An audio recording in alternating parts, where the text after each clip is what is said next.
pleasure to speak to you, brothers and sisters, again. और भाई और बहनों, फिर एक बार आप सबसे बात करने के लिए ये मेरा एक सौभाग्य है। Last time we were talking about the importance of forgiving one another. और पिछले बार हम देख रहे थे कि एक दूसरे को क्षमा करने का जो महत्व है उसके विषय में। And when I was seeking the Lord regarding, what I should say, what I should share with you, the Lord was giving me a burden to share something related to that. और जब मैं प्रभु से खोज रहा था कि आप लोगों के साथ मैं आज क्या बांटूं, तो प्रभु मुझे उसी विषय में, उसी संदर्भ में एक बोझ दे रहा था। In this connection, I want you to turn to John's Gospel, chapter 19, verse 34. और इसी संदर्भ में आप मेरे साथ निकालिए यूहन्ना उसका 19 अध्याय और 34 वचन। All the verses you can read, brother. Okay. यूहन्ना 19:34। परंतु सैनिकों में से एक ने बर्छे से उसका पंजर बेधा और उसमें से तुरंत लहू और पानी निकला। So we find that they pierced his side with a spear, and immediately there came out blood and water. और हम देखते हैं कि एक बर्छे से या एक भाले से जब उसको मारा गया तो तुरंत उसमें से लहू और पानी निकला। Well, that is just a historical fact. और ये तो सिर्फ इतिहास से संबंधित एक सत्य है। That is true. It's a historical fact, and they did it, and water and blood came, and that's true. और हाँ, ये सच है, इतिहास का ये एक सत्य है, उन्होंने वो किया और वहां से पानी और लहू आया। But at a particular situation, when I was going through a deep trial, the Lord opened that word to me. पर एक विशेष परिस्थिति में जब मैं एक बहुत ही गहरे परीक्षण से होकर जा रहा था, तब प्रभु ने इस वचन को मेरे लिए बिल्कुल खोल दिया। And the Lord asked me, are you willing to shed your blood in this situation? और प्रभु ने मुझसे एक सवाल पूछा, क्या इस परिस्थिति में तुम अपना लहू बहाने के लिए तैयार हो? Lord, what is that to shed blood? और मैंने पूछा, प्रभु ऐसा क्या है कि मुझे लहू बहाना पड़ेगा? The Lord said, it means to forgive that person. और प्रभु ने मुझसे कहा, उसका मतलब है उस व्यक्ति को क्षमा करना। And then says, Lord, not only the blood, but also water came. What is that? और फिर मैंने कहा, प्रभु सिर्फ लहू आया ऐसा नहीं लिखा, ऐसा लिखा है कि लहू और पानी भी आया, इसका क्या मतलब है? That means Jesus used water to wash the feet of his disciples. इसका मतलब यीशु ने पानी का इस्तेमाल किया उसके शिष्यों के पैर धोने के लिए। Then the Lord told me the same thing. और प्रभु ने मुझसे वही बात कही। Now take the water and continue to serve your brothers and your sisters. अब उस पानी को उठाकर अपने भाई और बहन की सेवा करते रहना। And it was a strange thing to me. और मेरे लिए ये बहुत ही अजीब बात थी। Lord, when I do something, when I serve, and what I get back is brickbats. What I get back is we don't expect any appreciation, but when we get criticisms, when people misunderstand what we do, it is very, very painful. और मैंने कहा, प्रभु जब मैं सेवा करता हूं तो मुझे तो उसके बदले में सिर्फ मानो पथरावी मिल रहा है। हाँ, हम कोई धन्यवाद के लिए तो सेवा नहीं करते, पर सेवा करने के बावजूद जब हम सिर्फ आलोचना प्राप्त करते हैं तो वो बहुत ही दर्दनाक होता है। Usually what is our reaction, the reaction of our flesh? How is that? आमतौर पर हमारा क्या प्रत्युत्तर होता है, हमारा देह किस प्रकार प्रतिक्रिया देता है? All of us know, all of us share the same flesh. हम सब जानते हैं क्योंकि हम सबकी शरीर, हम सबकी देह बिल्कुल एक समान है। Therefore our response would be, okay, from now onwards I will not serve. और इस वजह से हमारी प्रतिक्रिया ये होती है, ठीक है, अब से मैं सेवा नहीं करूंगा। I will not. Why should I serve and get criticism and backbiting and misunderstanding and all that? Why do I get all this brickbats? और क्यों मैं सेवा करूं जब सेवा करने के बदले मेरी सिर्फ आलोचना होती है और मुझे गलत समझा जाता है, मेरी निंदा होती है, ये सब मैं क्यों पाता हूं? Yeah, so that is my usual human soulish reaction. और ये आम तौर पर मेरी मानवीय भावनात्मक प्रतिक्रिया है। And then the Lord said, Didn't you read about water there? और फिर प्रभु ने कहा, क्या तुमने वहां पानी के विषय में नहीं पढ़ा? Humble yourself. अपने आप को नम्र करो। I wash the feet of Judas also.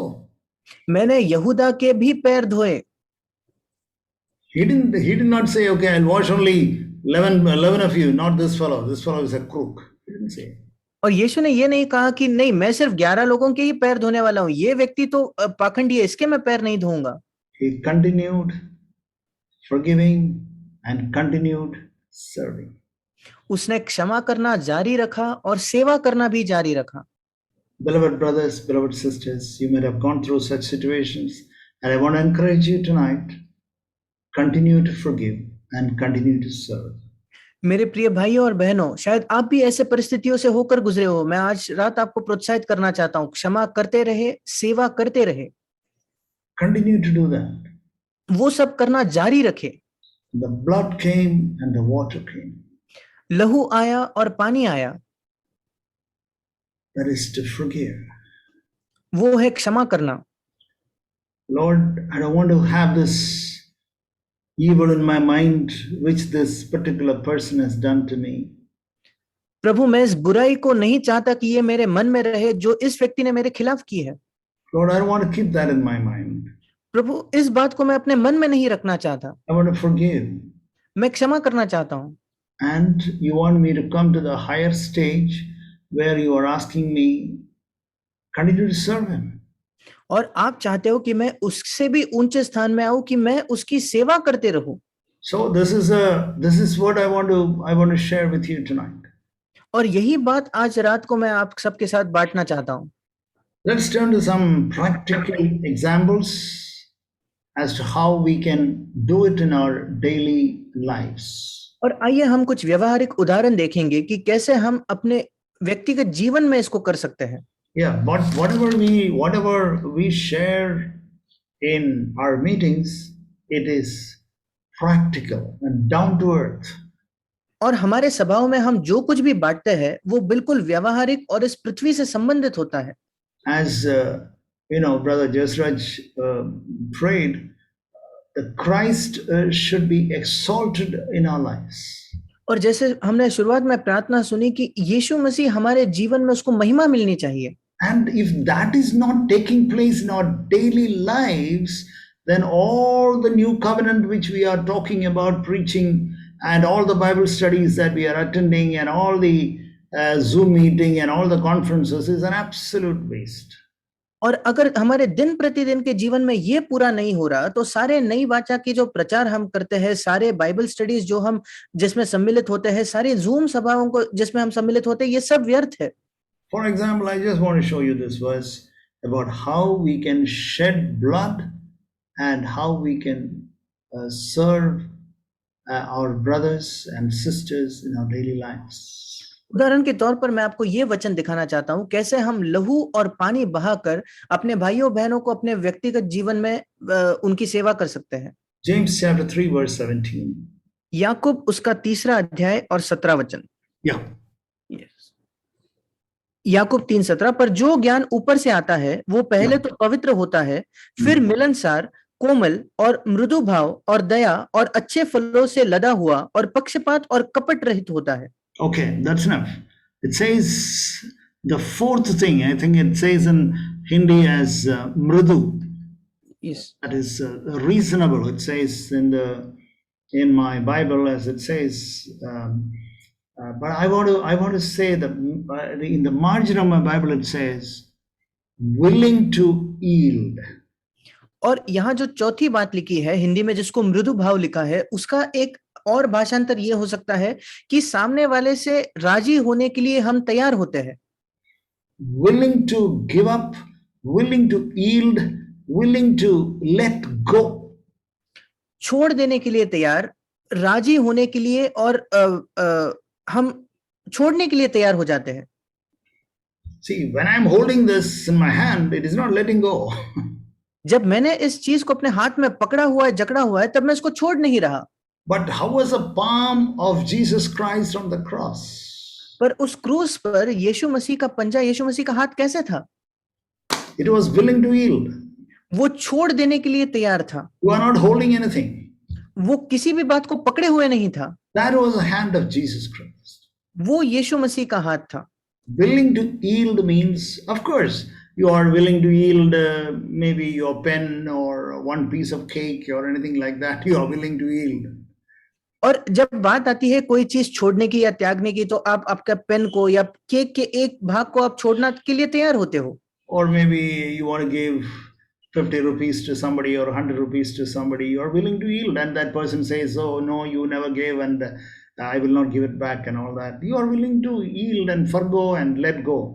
और आप 50 रुपए 100 रुपए किसी को देने के लिए तैयार हो, और वो व्यक्ति कहता है नहीं, तुमने तो कोई पैसा दिया नहीं है, और ऐसे समय में आप उसको भूल जाते हो, छोड़ देते हो। I'm not talking about such things. मैं ऐसे विषयों में बात नहीं कर रहा। Are you willing to yield your strong will, your strong opinion, your suggestion, your ideas? Are you willing to yield in the home, in the working place, and in the church? क्या आप आपकी इच्छा, आपके जो सुझाव होते हैं, आपके जो विचार, आपकी जो कल्पनाएं हैं, इन बातों को, आपकी राय को, क्या आप कलीसिया में, आपके घर में और आपके परिवार में छोड़ने के लिए तैयार हो? Are you willing to give up and let go? Okay, it doesn't matter. We'll do as you say. क्या आप छोड़ने के लिए राजी हो, जाने देने के लिए तैयार हो? ठीक है, आप जैसे कहते हो हम वैसे ही करेंगे। If you have to do that, you have to shed your blood. अगर आपको ये करना है तो आपको अपना लहू बहाना होगा। You have to shed the blood of yourself or your ego. आपके स्वयं का या आपके अहंकार का आपको लहू बहाना होगा। That is called shedding blood. उसी को कहते हैं लहू बहाना। And then we have to continue to serve. और फिर हमें सेवा करना जारी रखना है। The same people. उन्हीं लोगों को। Same people. Don't say that I will not serve you fellows. उन्हीं लोगों की सेवा करना। हम ये नहीं कह सकते नहीं, मैं इन लोगों की सेवा नहीं करने वाला। To the same person, to be kind and meek and gentle towards that same person. उसी व्यक्ति के प्रति दयावान रहना, अच्छा बने रहना, उसी व्यक्ति के प्रति। You have to shed your blood. आपको आपका लहू बहाना होगा। This is the spirit of Christ which we should have. ये मसीह की आत्मा है जो हमें रखनी चाहिए। I'm talking about the spirit of Christ in our daily lives. मैं मसीह के आत्मा के विषय में हमारे दिन प्रतिदिन के जीवन में बात कर रहा हूँ। Look at this beautiful sentence which the Lord spoke in I think John chapter 12. और देखिए कितना सुंदर ये वाक्य है जो हमारे प्रभु ने कहा यूहन्ना उसके 12वें अध्याय में। I don't know whether you have read that verse. मैं नहीं जानता आपने इस वचन को पढ़ा है या नहीं। It's an amazing passage.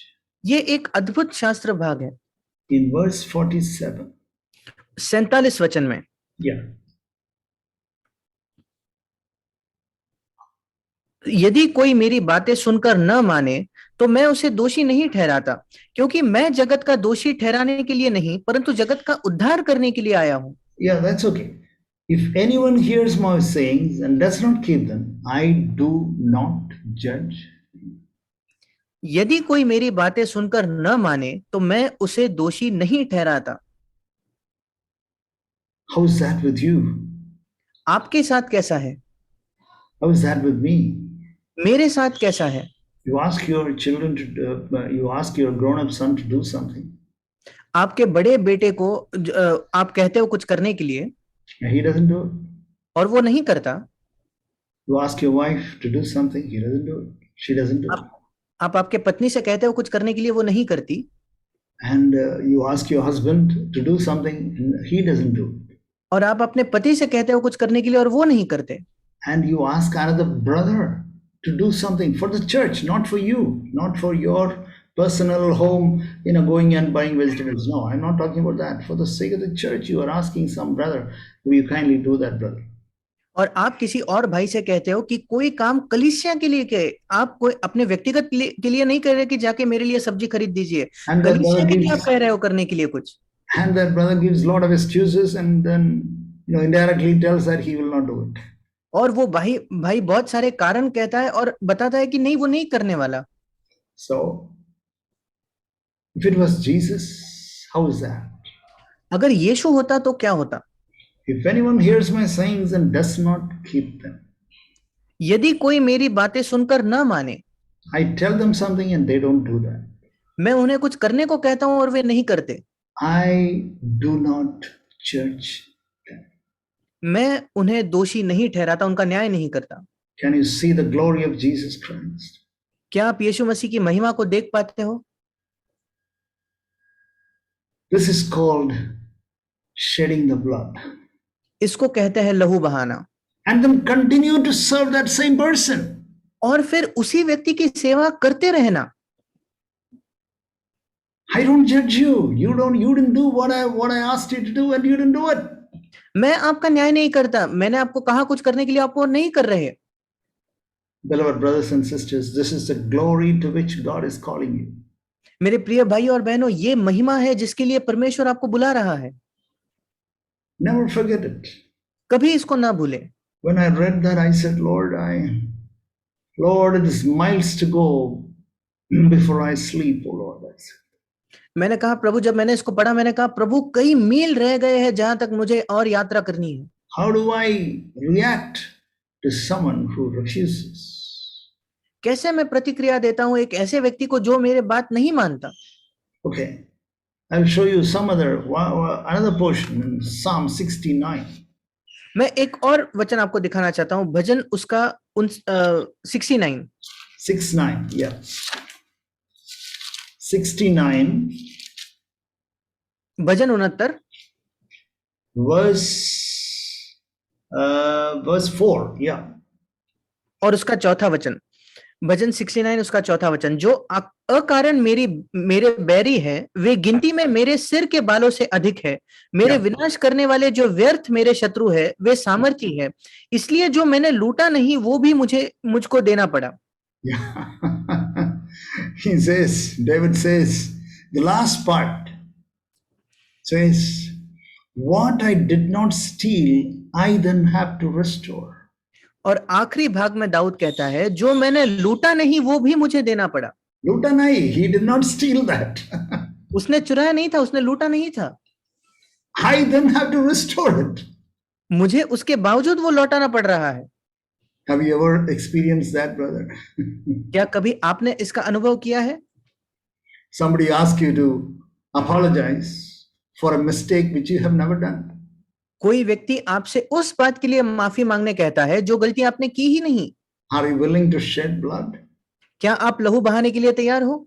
And continue to serve them? और उसी व्यक्ति की सेवा करने के लिए तैयार हो? Continue to serve them? और उनकी सेवा करते रहने के लिए? When they have asked you to shed your blood for no reason. जब उन्होंने बिना किसी कारण के आपको आपका लहू बहाने के लिए कहा है, you had to apologize.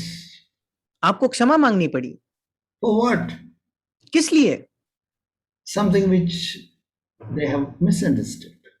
कोई ऐसी चीज जिसमें उन्होंने गलतफहमी रखी। Or they thought this is what I did. या उन्होंने सोचा कि मैंने ये किया है। The same mistake we do as parents to children sometimes. वही गलती हम जो माता पिता है कई बार हमारे बच्चों के साथ करते हैं। Yeah, there are very good children who do that and will go well with them. और ऐसे बहुत अच्छे बच्चे हैं जो यही करते हैं और उनके साथ जीवन में बहुत ही अच्छा होगा। And later on, after 2 days, you find out he was not the culprit. और 2 दिन बाद आपको पता चलता है कि गलती उसकी थी ही नहीं। And then that poor boy, he apologizes in the family, in the home. और परिवार में वो बेचारा बच्चा माफी मांगता है। Because out of fear for you. क्योंकि वो आपसे डरता है। But then actually, after 2 days, you find out that he was not guilty. It was the other fellow who was guilty. फिर 2 दिन बाद आपको पता लगता है कि इसकी गलती नहीं थी, दूसरे बेटे की गलती थी। David went through it. Dawood इसमें से होकर गुजरा। I have to restore something which I have not stolen. मुझे कुछ ऐसी बात लौटानी पड़ती है जो मैंने चुराई ही नहीं है। Somebody comes and says that you are the one who took that. कोई आकर कहता है कि तुम हो जिसने ये चुराया है। Dear brothers and sisters, it happens. मेरे प्रिय भाई और बहनों, ये होता है। In our daily lives, with our neighbors, in the church, in the working place, or everywhere, even in our family, sometimes it happens. हमारे दिन प्रतिदिन के जीवन में, हमारे पड़ोसियों के साथ, हमारे कलीसिया में, जहां हम काम करते हैं, कभी कभी हमारे परिवार में भी ये होता है। You had to restore, you had to give back what you have not taken. जो आपने लिया नहीं, चुराया नहीं, वो आपको लौटाना पड़ता है। Okay, again, you will do it if you are willing to shed your blood फिर एक बार आप ये तभी करोगे जब आप अपना लहू बहाने के लिए तैयार हो, and continue to serve the same people. और उन्हीं लोगों की सेवा करना जारी रखना। And that is a calling you have. और ये आपकी बुलाहट है। That is a calling that you have, beloved brothers and sisters. मेरे प्रिय भाई और बहनों, ये आपकी बुलाहट है। What a wonderful calling we have. What a wonderful life that Christ can be exalted in our lives. क्या ही अद्भुत बुलाहट है, क्या ही अद्भुत जीवन है कि मसीह हमारे जीवन में हर दिन महिमा पा सके। I want to show another beautiful verse in 1 Corinthians chapter 6. मैं एक और सुंदर वचन दिखाना चाहता हूं, पहला कुरिन्थियों उसके 6 अध्याय में। Yeah, all verses are beautiful. ये सारे ही वचन सुंदर है। So this is yet another beautiful verse. ये एक और सुंदर वचन है। 1 Corinthians chapter 6 verse 5. पहला कुरिन्थियों उसका 6 अध्याय और 5वां वचन। मैं तुम्हें लज्जित करने के लिए ये कहता हूं, क्या सचमुच तुम में एक भी बुद्धिमान नहीं मिलता जो अपने भाइयों का निर्णय कर सके? He says, don't you have ledger? Aren't you ashamed that not even one buddhiman is there, one wise fellow is there with you, among you? और वो कह रहा है, क्या तुम्हें लज्जा नहीं महसूस होती कि तुम में से एक भी बुद्धिमान नहीं है? What was the problem? और वहां समस्या क्या थी? Verse 7. 7वां वचन। परंतु सचमुच तुम में बड़ा दोष तो ये है कि आपस में मुकदमा करते हो, अन्याय क्यों नहीं सहते, अपनी हानि क्यों नहीं सहते? Why can't you bear somebody wronged you or defrauded you? Why can't you suffer? अगर किसी ने तुम्हारे साथ अन्याय की, अगर किसी ने तुम्हारे साथ हानि की है, तो तुम क्यों उसको सह नहीं सकते?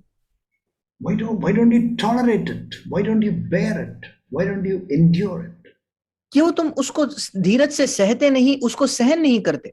Immediately you are going to the court. तुरंत तुम कोर्ट में, न्यायालय में जाते हो। There's a problem between husband and wife. Immediately you go to the court. और पति पत्नी के बीच में कोई समस्या होती है, तुरंत आप कोर्ट, आप न्यायालय में जाते हो।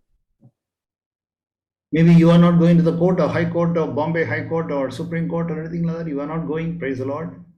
शायद आप कोर्ट में नहीं जाते, बॉम्बे हाई कोर्ट या सुप्रीम कोर्ट में नहीं जाते, परमेश्वर की स्तुति हो। But you are going to the elders' court. पर आप जो प्राचीन का जो कोर्ट होता है उसमें जाते हो। You are immediately elders. Immediately, oh brother, she's like that. Oh brother, he's like that. So please advise her and please advise him. And the wife says, please advise him. And the husband says, please advise her. और तुरंत आप प्राचीनों के court में जाते हो और कहते हो वो ऐसी है, वो कहती है वो ऐसा है, और तुरंत आप कहते हो, पति कहता है आप पत्नी को सुझाव दीजिए, पत्नी कहते हैं आप पति को सुझाव दीजिए। Both of them are not wise. दोनों के दोनों बुद्धिमान नहीं है। They do not know how to shed blood. वे लहू कैसे बहाना है नहीं जानते। They do not know how to continue to serve one another. वे नहीं जानते कि एक दूसरे की सेवा कैसे हम करते रहे। Shedding blood and shedding water. लहू बहाना और पानी बहाना। Or two brothers have got problems. या दो भाइयों के बीच में समस्या है। Both of them are unwise. दोनों के दोनों बुद्धिहीन है। Immediately they want to write to another senior elder brother. और तुरंत वो चाहते हैं कि एक वरिष्ठ प्राचीन भाई को वो लिख के बताए। Another elder brother you want to write. और दूसरे प्राचीन को आप लिख के बताना चाहते हैं। Don't you know how to shed blood and shed water, my beloved brother, beloved sister? मेरे प्रिय भाई, मेरे प्रिय बहन, क्या आप नहीं जानते कैसे पानी बहाए, कैसे लहू बहाए? If you shed blood, if you shed water, then the Father, Heavenly Father, will resurrect you. Sorry, can you repeat? If you shed blood and if you shed water, the Heavenly Father will resurrect you. और अगर आप लहू बहाओगे, अगर आप पानी बहाओगे, तो स्वर्गीय पिता आपको पुनरुत्थित करेगा। That is God's business and He will do it. वो परमेश्वर का काम है और वो उसे जरूर करेगा। He will do it, beloved brother, beloved sister. मेरे प्रिय भाई, मेरे प्रिय बहन, वो उसको करेगा। Think of this beautiful verse in Matthew chapter 5. और इस सुंदर वचन के विषय में सोचिए, मत्ती उसके 5वें अध्याय में, Matthew 5 verse 11. मत्ती 5 उसका 11वां वचन, Verse धन्य हो 12. 11 और 12 वचन, धन्य हो तुम जब मनुष्य मेरे कारण तुम्हारी निंदा करे और सताए और झूठ बोल बोलकर तुम्हारे विरोध में सब प्रकार की बुरी बात कहे, तब आनंदित और मगन होना, क्योंकि तुम्हारे लिए स्वर्ग में बड़ा फल है, इसलिए Yeah. कि उन्होंने उन भविष्यवक्ताओं के साथ जो तुमसे पहले थे इसी रीति से सताया था। Or there we can say that rejoice when others persecute you. और वहां हम कह सकते हैं कि आनंद मनाओ जब लोग तुम्हारा सताव करें। And I always used to ignore that verse और मैं हमेशा उस वचन को नजरअंदाज करता था, because I say, Lord, anyway, by God's grace, till now we have no persecution. क्योंकि मैं हमेशा कहता था परमेश्वर की दया से आज तक हमारे देश में सताव नहीं है। So what is the persecution? There is no persecution now. At least for us, we don't have now. फिर कैसा सताव है? कम से कम हमारे लिए आज तो कोई सताव नहीं है। So Lord, how is that this verse is applicable to me? फिर प्रभु ये वचन मुझे किस प्रकार लागू होता है? In another situation, when I was being rejected and humiliated, the Lord spoke to me. और दूसरे एक परिस्थिति में जब लोग मेरा तिरस्कार कर रहे थे और मुझे अपमानित कर रहे थे, प्रभु ने मुझसे बात की। Then the Lord spoke to me. I was feeling, Lord, what is this? I cannot understand, Lord. I was humiliated and I was rejected. Lord, I don't know what to do. और मैं समझ नहीं पा रहा था प्रभु, मैं अपमानित हो रहा था और मैं तिरस्कृत हो रहा था, मैं समझ नहीं पा रहा था प्रभु मैं क्या करूं। I said, Lord, please speak to me. मैंने कहा प्रभु कृपया मुझसे बात करे, Give me a word. मुझे एक वचन दे। Because once your word comes, as the Bible says, I sent my word and healed them. क्योंकि जैसा एक बार वचन मिलता है, जैसे बाइबल में लिखा है, मैंने अपना वचन भेजकर उनको चंगा किया। Lord, give me a word. प्रभु मुझे एक वचन दे। And then the Lord opened this verse for me. और फिर प्रभु ने मेरे लिए इस वचन को खोला And I was released. और मैं स्वतंत्र हो गया। I started rejoicing and praising God. मैं आनंद मनाने लगा, प्रभु को धन्यवाद देने लगा। And I started to read that verse 12 like this: Rejoice and be glad, for your reward in heaven is great, for they humiliated other brothers and other godly people in the past also.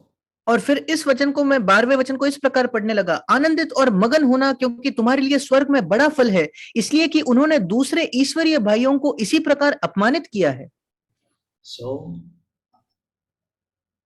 when you are rejected, it's a mini persecution. और जब आपका लोग तिरस्कार करते हैं तब वो एक छोटा सताव होता है। And if others humiliate you, that's again a mini persecution. और अगर दूसरे लोग आपको अपमानित करें तो वो भी एक छोटे प्रकार का सताव है। So remember that when there is persecution, don't write off that word saying that, well, I'm not persecuted, nobody is stoning me, nobody is killing me, nobody is arresting me and putting in the jail and hitting me. और इसलिए इस सताव शब्द को देखकर उसको नजरअंदाज न करे कि कोई मुझे मार नहीं रहा, कोई मुझे बंदी गृह में नहीं डाल रहा, कोई मेरा पथराव नहीं कर रहा। But when you are humiliated, when you are rejected, when you are ignored, for example, पर जब आप अपमानित होते हो, जब आपका तिरस्कार होता है, जब लोग आपको ऐसे ही नजरअंदाज कर देते हैं। from the book of Genesis, we know that Abel was a good chap. उत्पत्ति की पुस्तक में हम जानते हैं हाबिल एक अच्छा व्यक्ति था। God accepted Abel and his offering. परमेश्वर ने हाबिल और उसके यज्ञ को स्वीकार किया। God did not accept the sacrifice of Cain and his offering. और केन का जो बलिदान था उसको परमेश्वर ने स्वीकार नहीं किया। So according to the old covenant standard, Abel's life was excellent. और इसलिए पुरानी वाचा के मापदंड के अनुसार हाबिल का जीवन ये अच्छा था। But when it comes to the new covenant, पर जब बात आती है नई वाचा की, and when it comes to when we compare his devotion to God with the devotion of Christ, we know that Abel's sacrifice was not good enough. पर जब हम हाबिल का परमेश्वर के प्रति जो समर्पण है उसकी तुलना मसीह का जो परमेश्वर के प्रति समर्पण था उससे करते हैं, तो हम पाते हैं कि हाबिल का जो बलिदान था वो पर्याप्त अच्छा नहीं था। And the Lord said, your brother's blood is crying out from the earth. और प्रभु ने कहा तेरे भाई का जो लहू है उस जमीन से मेरे सामने चिल्ला रहा है। See that he is crying out for revenge against you, O Cain. और वो कहता है हे कैन, तेरे बदले, वो बदले के लिए पुकार रहा है। But Jesus never cried out for any revenge. He said, forgive them. पर यीशु मसीह ने किसी बदले की भावना से नहीं पुकारा, उसने कहा उनको क्षमा करो। Abel could not shed his blood and water. हाबिल उसके लहू और पानी को नहीं बहा सका।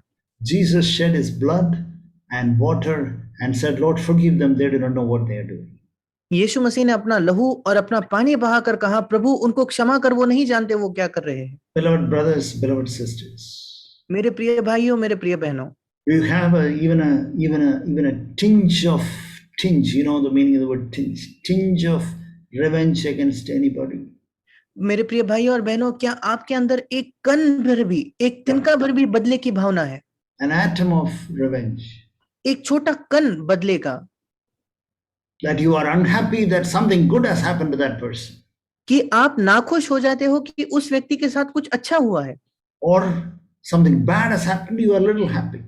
या उस व्यक्ति के साथ कुछ बुरा होता है और आप थोड़े से खुश होते हो। Suddenly you hear that somebody in that family became sick. Are you happy?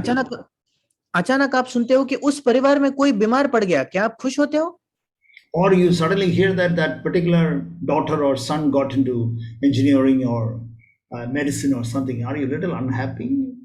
या अचानक आप सुनते हो उनका बेटा या उनकी बेटी इंजीनियरिंग या मेडिकल में पढ़ रहे हैं, क्या आप थोड़े से नाखुश होते हो? That is called revenge. You have got a spirit of revenge. You are going the way of Abel. You are not following Jesus Christ. You don't have the spirit of Christ. You have the spirit of Abel. Of course, that is much better than Cain's. उसको कहते हैं बदला। आपके अंदर बदले की आत्मा है, आप मसीह के पीछे नहीं जा रहे, आपके अंदर हाबिल की आत्मा है, मसीह की आत्मा नहीं है। हाँ, वो कैन के आत्मा होने से तो बेहतर है। We have the spirit of Abel. We do not have the spirit of Christ. हमारे अंदर हाबिल की आत्मा तो है, पर हमारे अंदर मसीह की आत्मा नहीं है। It says in Hebrews 12:24 that Jesus Christ, he has a better sacrifice. और इब्रानियों 12:24 में लिखा है यीशु मसीह का एक बेहतर बलिदान है। Maybe we can turn to that for a minute. He cries out better things in Hebrews chapter 12 verse 24. और वो उत्तम बातें पुकारता है। इब्रानियों 12:24, नई वाचा के मध्यस्थ यीशु और छिड़काव के उस लहू के पास आए जो Turn to that for a minute. और हम निकालेंगे इब्रानियों 12:24, जो हाबिल के लहू से उत्तम बातें कहता है, which speaks better than the blood of Abel. हाबिल के लहू से वो उत्तम बातें कहता है। Abel cried out, take revenge, take revenge, take revenge against my brother. हाबिल ने पुकारा, बदला लो, मेरे भाई के खिलाफ बदला लो। Better than the blood of Abel. हाबिल के लहू से बेहतर। There was no atom of revenge in the blood of Jesus Christ. यीशु मसीह के लहू में बदले का एक कण, एक अंश भी नहीं था। Beloved brothers and sisters, मेरे प्रिय भाई और बहनों, do you have any revenge? क्या आपके हृदय में कोई बदले की भावना है? There was no atom of revenge in the blood of Jesus Christ. Jesus said, Lord, forgive them. They do not know what they are doing. यीशु मसीह के लहू में बदले का एक कण भी नहीं था। उसने कहा, पिता उनको क्षमा कर, वे नहीं जानते वे क्या कर रहे हैं। Don't say that. That is only for Jesus. Stephen prayed the same prayer. और ये मत कहना कि ये सिर्फ यीशु के लिए, क्योंकि स्तिफनुस ने यही प्रार्थना की। Stephen said the same thing. Lord, do not hold the sin against them. Forgive them. They do not know what they are doing. और स्तिफनुस ने यही प्रार्थना की, प्रभु ये पाप उनके विरोध में नहीं रखना, वो नहीं जानते वे क्या कर रहे हैं। Okay, now take another example in Matthew chapter 12. अब एक और उदाहरण हम देखेंगे मत्ती उसके 12वें अध्याय में। It says there that they called him Beelzebul. और वहां लिखा है कि उन्होंने उसको बिलजबुल कहा। Has anybody called you names, beloved brothers and sisters? क्या लोगों ने आपको कोई नाम रखे हैं मेरे प्रिय भाई और बहनों? He didn't say, I will forgive that person. यीशु मसीह ने ये नहीं कहा मैं उस व्यक्ति का क्षमा करूंगा, I will forgive. मैं उसको क्षमा करूंगा। He never said that. उसने ये कभी नहीं कहा। You know what he said? क्या आप जानते हो उसने क्या कहा? Forgiven. उसने कहा क्षमा हो चुकी है। He said that in past tense. उसने भूतकाल का उपयोग करके ये कहा। He was not waiting for that fellow to come and ask you forgiveness and then forgive. No, not all that nonsense. वो इंतजार नहीं कर रहा था कि सामने वाला व्यक्ति आके माफी मांगेगा, इस सारे बात का वो इंतजार नहीं कर रहा था। That is with God. ये परमेश्वर के साथ है। You have to repent and ask forgiveness and then God will forgive. परमेश्वर के सामने आपको मन फिराना होता है, माफी मांगनी होती है, फिर वो क्षमा करेगा। What about you and me? पर आपका और मेरा क्या? Jesus Christ came like us. यीशु मसीह हमारे जैसे बनकर आया। That is why he said, if you speak against anything against the Son of Man, it is forgiven. और इसलिए उसने कहा अगर तुम मनुष्य के पुत्र के खिलाफ कुछ कहते हो तो तुमको क्षमा प्राप्त होती है। He didn't say against the Son of God. उसने वहां परमेश्वर का पुत्र नहीं कहा। Yeah, there is a lot of difference between that. उन दोनों में बहुत अंतर है। So Son of Man means an ordinary person just like you and me. और मनुष्य का पुत्र का मतलब है एक मामूली व्यक्ति आपके और मेरे जैसा। Already forgiven. वो तुरंत क्षमा पा चुका है। Anybody can say anything they want against me, it is forgiven. मेरे खिलाफ कोई भी जो चाहे वो कह सकता है, उसको क्षमा मिल चुकी है। Why we are able to forgive? क्यों हम क्षमा कर पाते हैं? Blood and water. लहू और पानी। You shed the blood and you forgive that person. आप लहू बहाकर उस व्यक्ति को क्षमा करते हो And continue to serve him. और उस व्यक्ति की सेवा करना जारी रखते हो। Continue to serve the person who has abused you with words. उस व्यक्ति की आप सेवा करते रहते हो जिसने शब्दों के द्वारा आपको तकलीफ दी है। Who has SMS'd you abusive things. और आपको बहुत ही बुरी बातें उसने मैसेज करके कही है। Who has written to you mails abusing you. और शोषण या गाली गलौज करके उसने आपको मेल्स लिखे हैं। And then to say, Lord, I forgive. और फिर कहना कि प्रभु मैं उसको क्षमा करता हूं।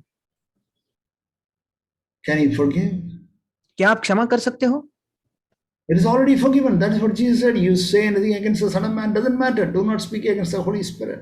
वो पहले ही क्षमा हो चुका है। यीशु मसीह ने कहा अगर तुम मनुष्य के पुत्र के खिलाफ कहते हो कोई बात नहीं, पवित्र आत्मा के खिलाफ नहीं कहना। Do not speak against the Spirit of God. परमेश्वर के आत्मा के खिलाफ कुछ नहीं कहना। That is serious. वो गंभीर है। If you speak against me, that's okay. मेरे खिलाफ कुछ कहते हो तो वो ठीक है।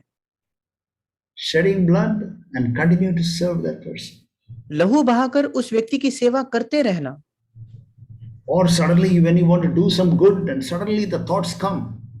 Oh, this person is the one who did that to you or sent that message to you or complained against you or anything like that. और जब बात आती है सेवा करने की तो अचानक आपके मन में विचार आता है, याद आता है कि इसी व्यक्ति ने वो मैसेज भेजा था, इसी व्यक्ति ने मेरे खिलाफ कुछ किया था। Before sin came, पाप आने से पहले God gave a land for Adam to cultivate. परमेश्वर ने आदम के लिए एक भूमि दी थी। In Genesis chapter 2 we read that. उत्पत्ति उसके दूसरे अध्याय में हम उसको पढ़ते हैं। But after sin came, पर पाप आने के बाद from the same land, उसी भूमि से thorns and thistles come. जो कांटे होते हैं वो आने लगते हैं। You know, if you compare chapter 2 and chapter 3, it's very clear. आप अगर दूसरा और तीसरा अध्याय की तुलना करोगे उत्पत्ति में तो इसमें बहुत अंतर है। In our, we can compare the land which God has given to us as your own flesh. हम तुलना कर सकते हैं, वो जो भूमि परमेश्वर ने हमें दी है वो है हमारी अपना देह या अपना शरीर। And the Lord says you have to cultivate now. और प्रभु कहता है कि आपको इसको सींचना है, इसको जोतना है। Lord, cultivate my flesh. How is that? प्रभु मेरे शरीर को जोतना ये कैसे संभव है? Yeah, then God will send the farmers. फिर परमेश्वर वहां किसानों को भेजेगा। Who are the farmers? Farmers will come with great implements. और जो किसान होते हैं वो बड़े-बड़े हथियार लेके आते हैं। Yeah, they will come with spade. और वे ऐसे यंत्र लाते हैं, एक वो जो कुल्हाड़ा होता है। Or they will come with axe. या वो जो कुल्हाड़ा होता है जिसे काटते हैं, or they will come with pickaxe. या उसी के जैसे और जो औजार होते हैं, Are you willing to submit to that? क्या आप उसके प्रति समर्पित होने के लिए तैयार हो? Or others will come with another farmer will come with with a yoke. या दूसरा एक किसान आएगा एक हल लेके। So you find that your flesh is being cultivated. आप देखते हो आपका जो शरीर है, आपका जो देह है, वो उसकी जोतना हो रही है। If you do not give yourself to be cultivated, अगर आप अपने आप को उस जुतने के लिए समर्पित नहीं करते तो there will be thorns and thistles. तो वहां कांटे और ऊंट कटारे होंगी। You know, the same thing we read in Hebrews chapter 6. यही बात हम इब्रानियों उसके 6 अध्याय में भी पढ़ते हैं। Maybe we can turn to that. Hebrews chapter 6 we read. हम निकालेंगे इब्रानियों की पत्री उसका 6 अध्याय। Hebrews chapter 6, it says it yields, verse 8. Can you read that? और इब्रानियों 6:8, पर यदि वो झाड़ी और ऊंट कटारे उगाती है तो निकम्मी और श्रापित होने पर है और उसका अंत जलाया जाना है। So if it yields thorns and thistles, it's worthless, and then it will be all burnt. Verse 8. और 8वां वचन, अगर वो झाड़ी और ऊंट कटारे उगाती है तो वो निकम्मी और श्रापित होने पर है और उसका अंत जलाया जाना है। So beloved brothers and sisters, that is not God's will for us. और मेरे प्रिय भाइयों और बहनों, ये परमेश्वर की हमारे लिए इच्छा नहीं है। Today, I want to ask you tonight, I want to ask you this one question. आज रात मैं आपको ये एक सवाल पूछना चाहता हूं। Are you willing to be numbered among the transgressors? क्या आप अपराधियों के बीच गिने जाने के लिए तैयार हो? Are you willing to be counted as a sinner? क्या आप एक पापी समझे जाने के लिए, गिने जाने के लिए तैयार हो? Jesus became sin for our sake. यीशु मसीह हमारे लिए पाप बना। It says in 2 Corinthians 5. दूसरे कुरिन्थियों उसके 5 में ये लिखा है। But in Luke 22 we read, he was considered, he was counted as a transgressor. पर लूका 22 में हम पढ़ते हैं कि उसको एक अपराधी माना गया या गिना गया। So then, are you able to see a sin in you at various situations? और इसलिए क्या आप आपके अपने अंदर उस पाप को अलग अलग परिस्थितियों में देख पाते हो? That is why it says in 1 Peter chapter 4 verse 14 that those who judge themselves, they are the part of the church of God. और इसी वजह से पहला पत्रस 4:14 में लिखा है, जो अपने आप का न्याय करते हैं वही परमेश्वर के परिवार का भाग है। Not that you justify, but rather you judge yourself. अपने आप को सही ठहराना नहीं, बल्कि आप अपने आप का न्याय करते हो। You have to judge yourself. Lord, is there any sin in me? आपको अपने आप का न्याय करना है, प्रभु क्या मुझ में कोई पाप है? If you find a sin, then immediately you will shed blood. अगर आप अपने आप में पाप पाते हो तो तुरंत आप लहू बहाओगे। Lord, I want to die here in this situation. प्रभु इस परिस्थिति में मैं मरना चाहता हूं।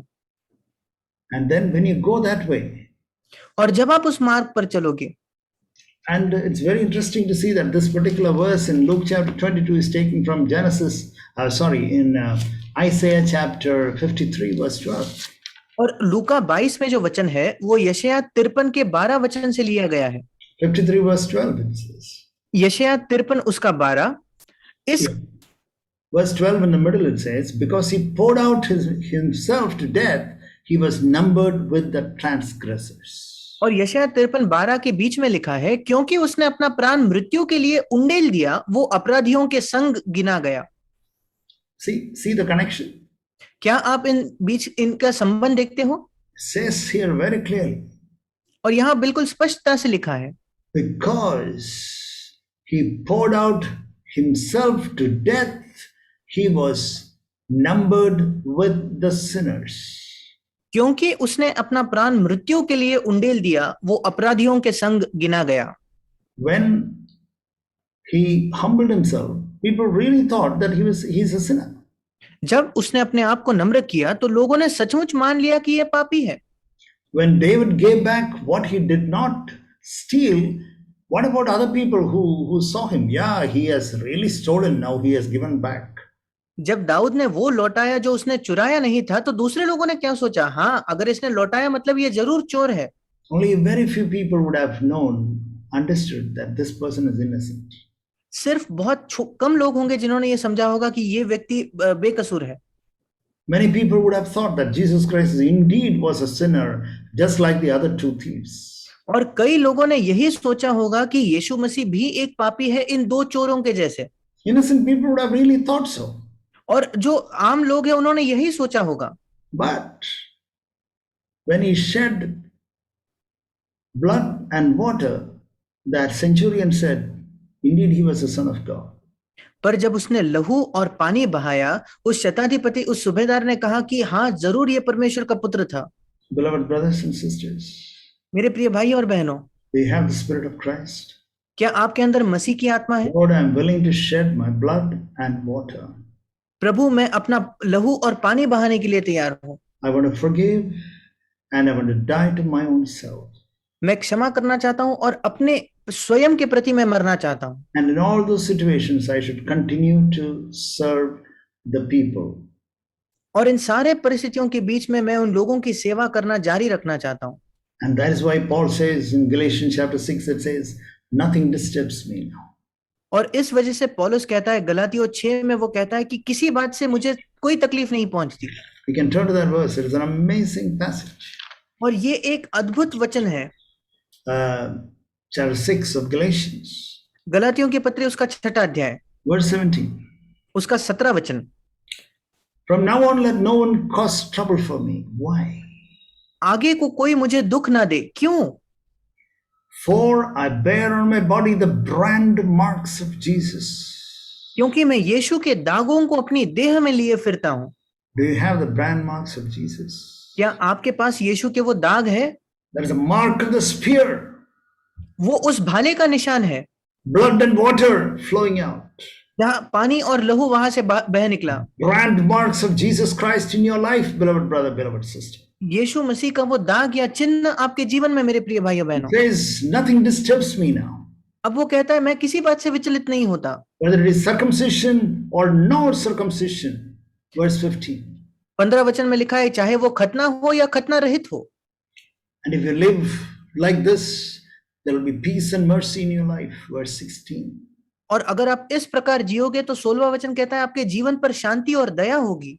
Do you have the brand marks of Jesus Christ in your life? क्या आपके जीवन में यीशु मसीह के वो दाग, वो चिन्ह है? That nothing disturbs you. जहां कोई बात से आपको विचलित नहीं होते। Things may happen. कुछ भी हो सकता है। But then you say, Lord, nothing should trouble me. पर आप कहते हो प्रभु मुझे किसी बात से समस्या नहीं होनी चाहिए। Because you have the cross of Christ.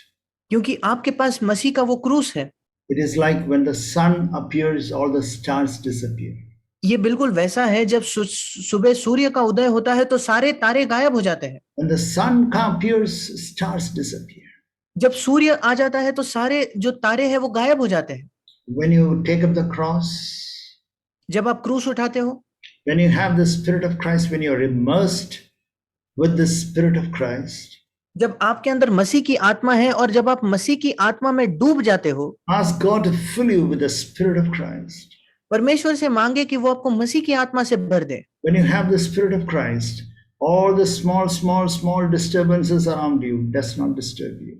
जब आपके अंदर मसीह की आत्मा होगी तो आपके आसपास जो छोटी छोटी समस्या या डिस्टर्बेंसेस होंगे उससे आपको तकलीफ नहीं होगी। Circumcision or no circumcision.